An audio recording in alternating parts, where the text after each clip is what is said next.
Hello.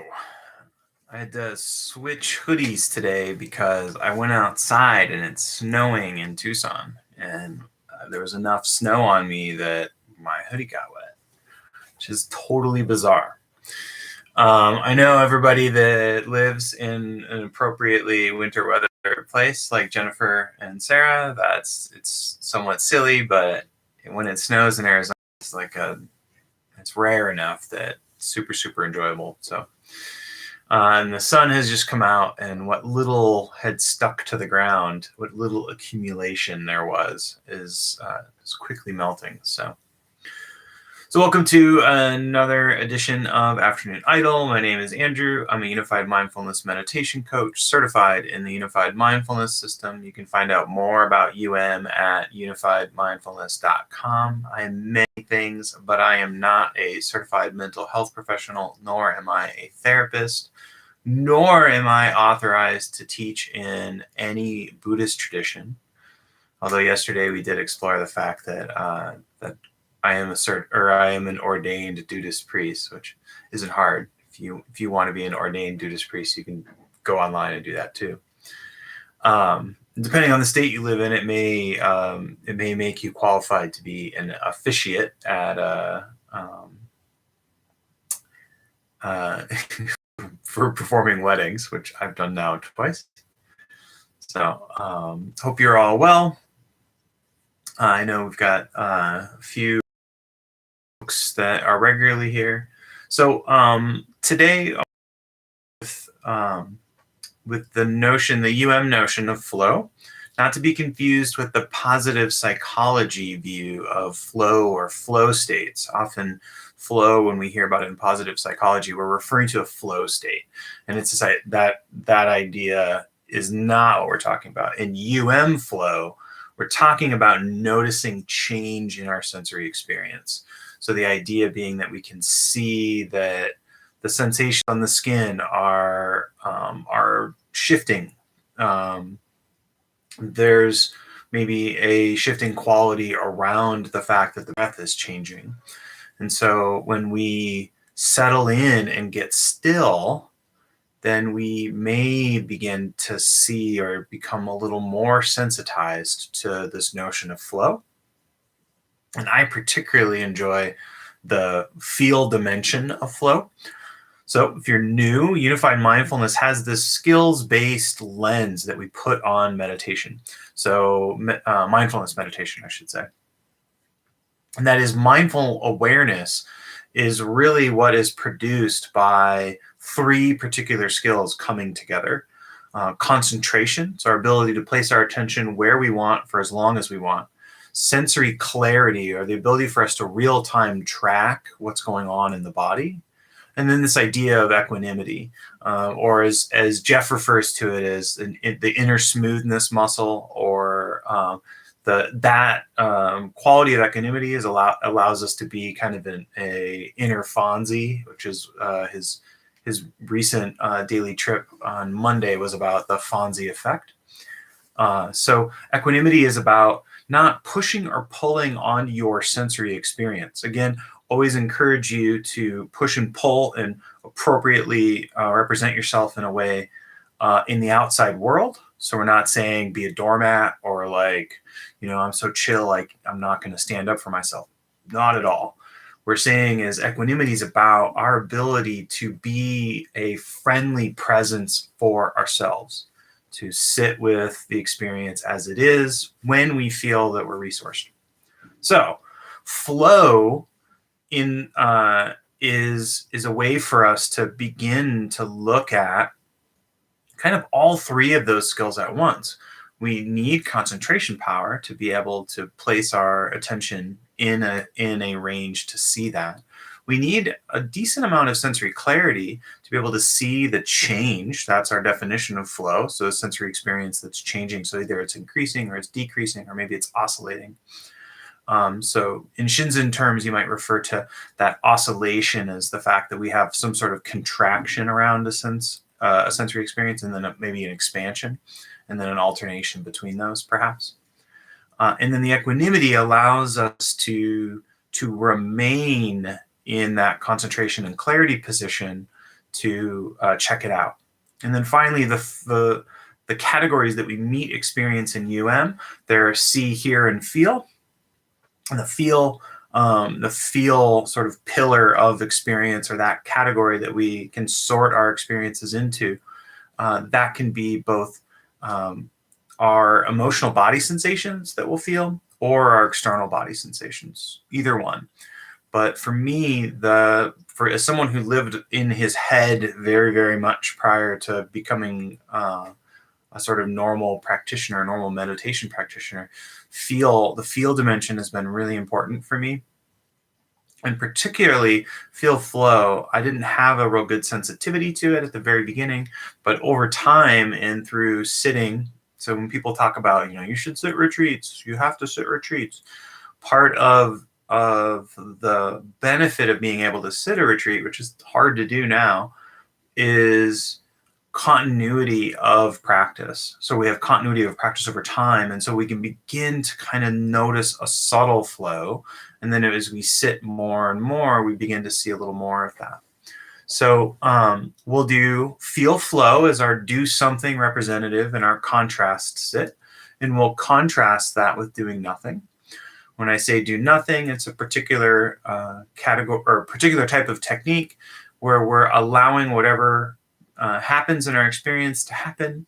And we're sort of in this laid back mode where we're not trying to direct or control or orchestrate our attention. We're just sort of allowing whatever happens to happen. We often will use, hopefully I'm using this correctly, we'll often use the sort of touchstone that Joseph Goldstein offers with this idea of sitting and knowing that you're sitting. So that's one way to kind of look at it. Another thing that I've been playing around with recently is that do nothing kind of highlights the already are-ness of your awareness. You already are aware. And so that is you don't need to kind of wrinkle your face and concentrate or do the hand thing like Jedis in Star Wars. There's already an awareness there. So in do nothing, we almost are kind of uncovering what's there in the allowing. So that's a lot of stuff. I'm a little activated and upbeat. I eventually will post some of the pictures, our silly Arizona silliness. That's the snow pictures on Instagram today, but I haven't had a chance to.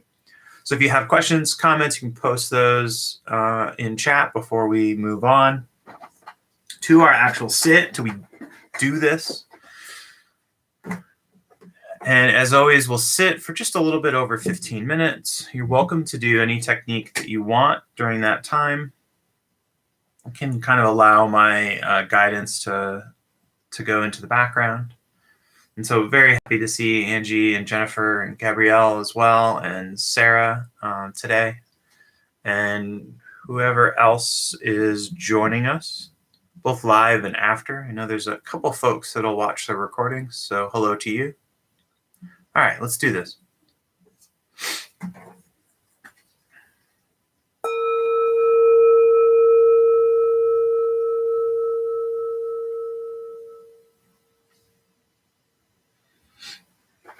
So I invite you to adopt a posture that helps you be both relaxed and alert. You can think upright and dignified are our touchstones for that. Lying down is fine too. Someone asked recently, what if I'm not upright? That's okay. Each of us holds tension in different places and potentially in different ways. So as we begin, just checking in to see if there's any tension, perhaps around the eyes, forehead, the jaw, the neck, shoulders. Maybe even giving a little bit of a tensing shrug and letting the shoulders fall down. And if you've noticed tension and it appears maybe stubborn, just being able to bring in okay, easygoingness to that. Before we begin, just a few conscious, deliberate breaths. using the wise notion of slow and low as our tempo. Breathing in through the nose, breathing out through the nose, and extending and accentuating the exhale.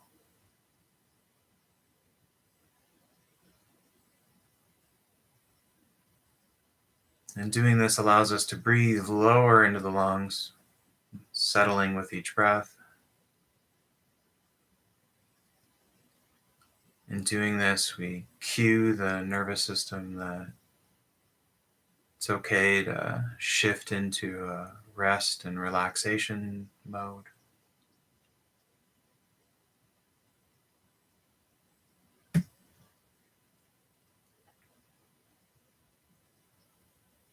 And you can always remain in this sort of open presence space right here.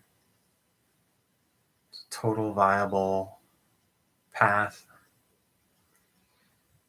But if you're interested in exploring Feel Flow with me, we'll look into that. Again, we're focusing on the sensations in the external body and potentially the emotional body if they're available. Both of those we can label feel. And if our attention is drawn away by sounds around us or sights in front of us, if our eyes are open, just a nod to that. And with care, bringing our attention back to the body.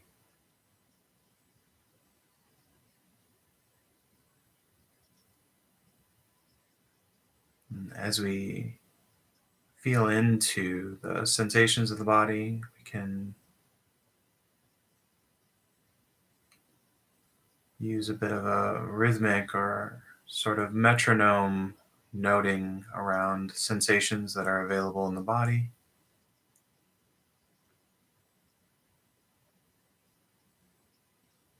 And in a noting technique, our pattern is that we notice where the attention is, allow the attention to soak in,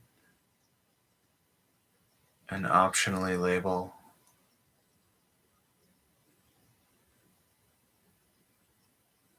If we notice a change in the sensation, less activation, more activation, we can label that flow.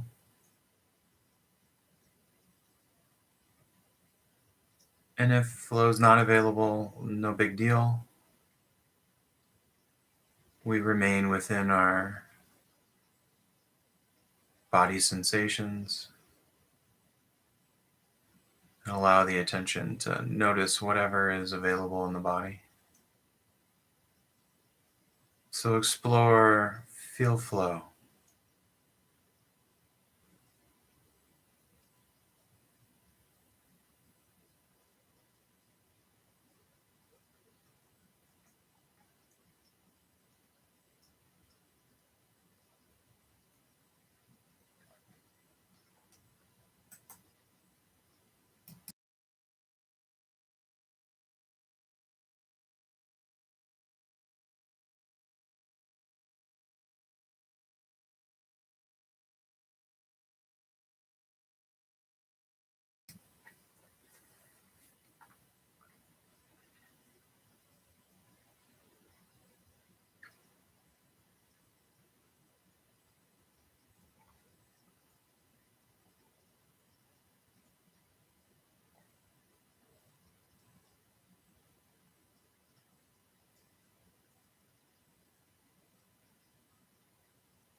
If flow isn't available, you may try two things.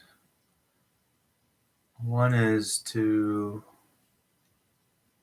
see if you can place your awareness around the sensations of the breath,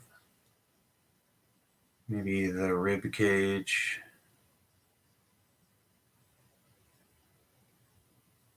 the back, the belly. And as your body is still, the difference between those two may generate some sensations of flow.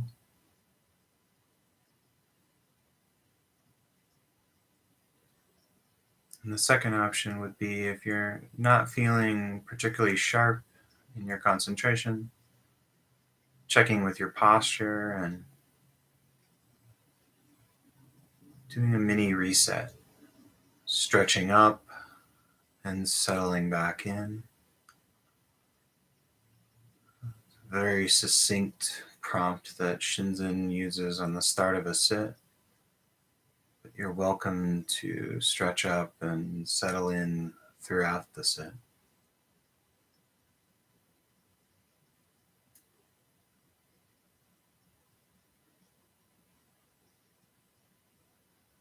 Regardless, keep going.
Good.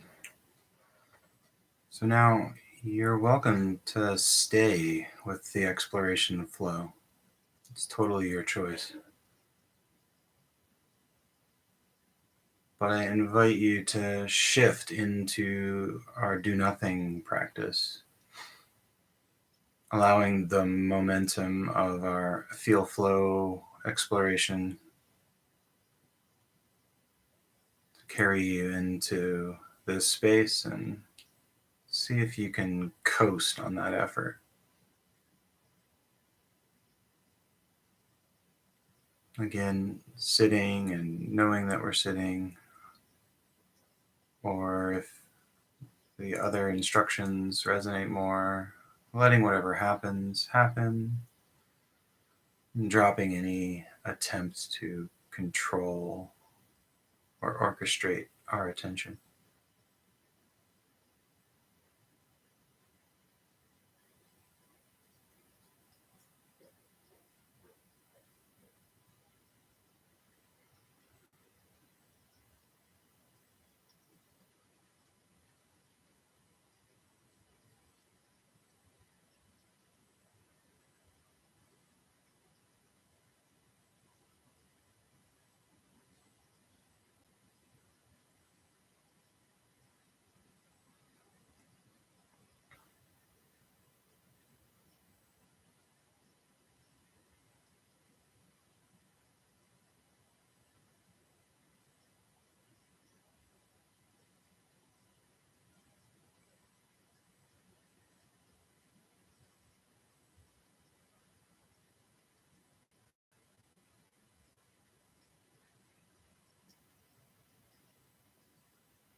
if you're used to a particular go-to practice or working with a home base, you may find that when we shift to do nothing, your nervous system sort of spontaneously puts that into action.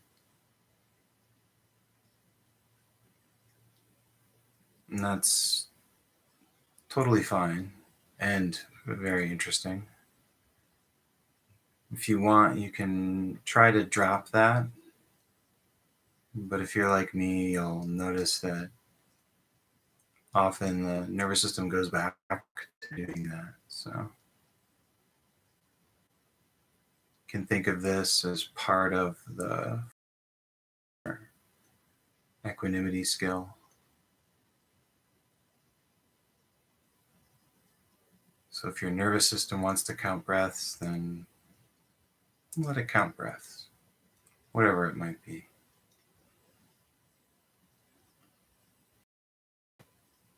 Continue with do nothing.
If your eyes have been closed, I invite you to open them and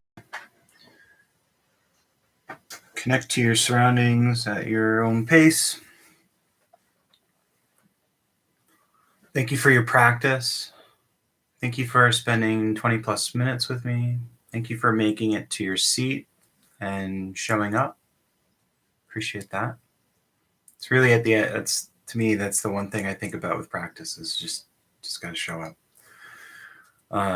And then I do my best to leave the is it a good sit or a bad sit out of it. Any sit I do is a good sit. So you're very welcome, Jill and Jennifer, Gabrielle, everyone. If you have reports, you can put those in the chat. If you have questions, I'll attempt to respond to them. And then the other thing I wanted to mention, I kind of teased this yesterday to a degree, but this time slot is potentially not going to work for me anymore. I've accepted a new job, and that was announced yesterday. And so I do have some coworkers who sit on this. And so I didn't want to announce that before it was widely known amongst my coworkers. And so I'll be accepting that position in January in February, which means that January I won't be able to. Yeah, thank you very much. I won't know the structure and flexibility of my new job for my day schedules. So I've been talking with a few folks about the potential of trying to look at doing what would be like kind of after dinner East Coast time, so like 7:30 on either Tuesdays and Thursdays or something along those lines. So we'll see. The place that I'm going to has a regular mindfulness teacher. I was gonna try to pitch to my new boss that I'd lead sits for the team or whatever, but that may not work. So we'll see. Um, so yeah. So just to let you know that I'll announce this again tomorrow and then again on Thursday. But the January sits I will at the end of on Friday will be the last one at this time slot, and then I'm going to try to figure out. We'll go to my new job and be able to kind of figure out what the rhythm of my days is, and kind of see like how that plays out. So I want to really appreciate everyone that has over time joined for this little kind of experiment that started in November. I really appreciate your time, and I have benefited immensely from being able to do this and have people to do it with. So thank you. Oh, interesting. Okay, so Angie, I'll read this a little bit. Let's see how much I squint. Oh, interesting. So you notice the asymmetries. That is really interesting. So Sokuzan, who I mention occasionally, he's the Sokokoji abbot, and he's I think he's in the Order of Immediate Light, which is like a Soto Zen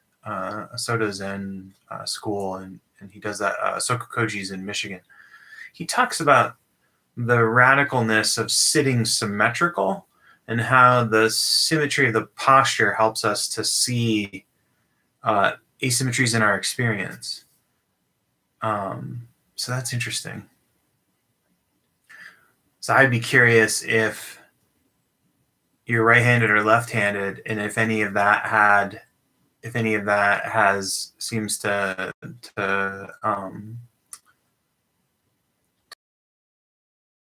asymmetries. Because I'm left-handed, but I do things right-handed.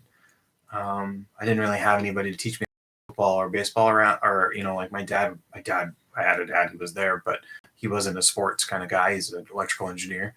And so I taught myself to throw a football and a baseball right-handed because the people that were around me were right-handed. And so it's been kind of interesting because I can do fine motor movements with my left hand to a certain degree, but I do sort of some things strength-wise with my left hand. And so I have the sort of asymmetry. And I drove a car in when I was 16, and it didn't have power brakes, which means that my right leg is actually stronger than my left leg. So it's interesting how that works. You probably noticed that the most. I know we have some folks in here that are yoga practitioners, and actually I think we have a few yoga teachers. But yoga is one way you start to see that asymmetry in the way that you can apply for forms, like how forms feel. So, thank you so much, Gabrielle. Again, I really appreciate everyone being able to sit, and so it's been remarkably helpful for me because I went from doing relatively normal schedule. I was doing maybe in the summer of 2020, I was doing lectures, the Unified Mindfulness class lectures in the middle of the year, and so I taught a few classes, and then I went into the situation where I was working on helping to build, or being part of a team that was building this remote wellness platform. And my priority as a software contributor to that overtook my ability to be a teaching contributor within the platform. So this has been a remarkably helpful outlet to that. So yeah, have a great day, Angie. And it is a little bit past the bottom of the hour, so I appreciate everyone being able to stay for that. And then the other randomness is my one last thing I'll offer is February 2nd, I'm one of my first interviews as a mindfulness meditation coach, although it's in the software world. So maybe I may be talking a little bit to a software practitioner audience, but that podcast will come out on February 2nd. So I'll have that on Instagram. And then there's a potential of like a coaches made by coaches for coaches podcast that I've pitched to a friend.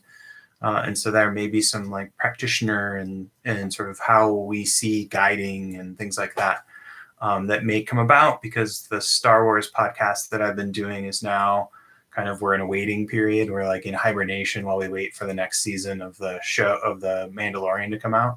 So I have a little bit of bandwidth on that. And then I should be making more DMP clips. So look for Do Nothing practice clips as well. So, all right. I will let everyone go. Thank you so much. And have an excellent Tuesday.